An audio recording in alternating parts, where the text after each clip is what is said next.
The afternoon sun bled over the Nevada desert highway. The Iron Vultures Motorcycle Club had stopped near an old service station, 10 bikes gleaming like steel beasts. Then came the scream that a boy no older than 8 burst from behind the rusted pumps. "Please, they're beating my dad." His words cracked through the sound of revving engines. Every biker froze. One man stepped forward, broad shoulders, grizzled beard. He removed his helmet slowly. "Where?" The boy pointed toward a row of rundown motels across the road. The man's name was Jax Rock, road captain of the Iron Vultures. "Mount up," he growled. "We ride." The bikes thundered to life. Jax led the pack, the boy Eli clinging to his waist. As they approached, Jax saw 2 men outside a doorway, one swinging a belt. "Hey!" His voice hit the air like a hammer. The men turned, drunk and mean-eyed. Jax moved in. The drunk swung first. Jax sidestepped, caught his wrist, and drove him into the wall. Inside, Eli's father Mark lay bleeding on the floor. A woman knelt beside him, crying.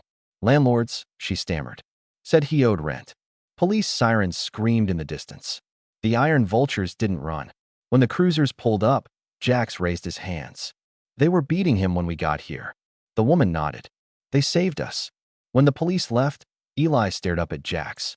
"You're not bad guys." Jax smiled faintly. "Nah, kid. We just look that way." The club's treasurer, Doc, handed Mark an envelope for the rent. "We take care of our own. Today you're one of us." But Sheriff Wayne Porter muttered at his desk, "Jax Rock. That man's trouble wrapped in good intentions." Porter knew Mark from their military unit. He arrived at the clubhouse the next morning. "That man, Mark Benson, you know who he really is? He's my former sergeant. Went missing 5 years ago after a weapons deal gone wrong. Be careful who you save, Jax." That night, Jax rode to the motel. The door was ajar, the place empty except for a torn military patch. "What the hell did you drag us into, soldier?" By dusk, the Iron Vultures reached an abandoned military depot. Inside a bunker, Mark sat with a pistol, Eli sleeping beside him. "You shouldn't have come," Mark said. "Tell me what's real." Jax replied that Mark's eyes were hollow. "We ran weapons for a contractor overseas. When we found out it was going to cartels, I tried to blow the whistle." Porter buried the report. "The men who beat me were hired muscle sent to clean the mess."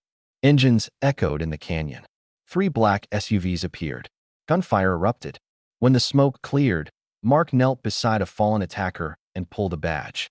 "Government issue. They're feds." Jax looked at Eli. "We finished what he started." The next morning, 10 bikes lined the highway. They parked outside the sheriff's station. Jax laid a folded document on Porter's desk. "Mark's report. The one you buried." Porter's hand trembled near his holster.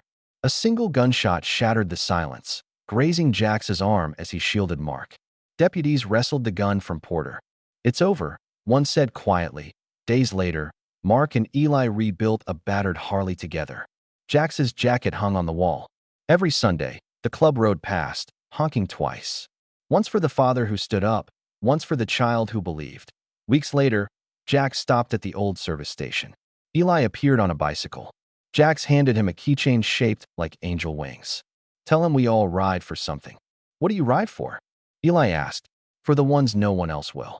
A year later, the clubhouse bore a new mural showing a row of bikes, a small boy, and a man kneeling beside him. Above it, not devils, just guardians in leather. And somewhere beyond the desert line, Jax Rock would smile beneath his helmet, throttle twisting as he vanished into dust and sunlight.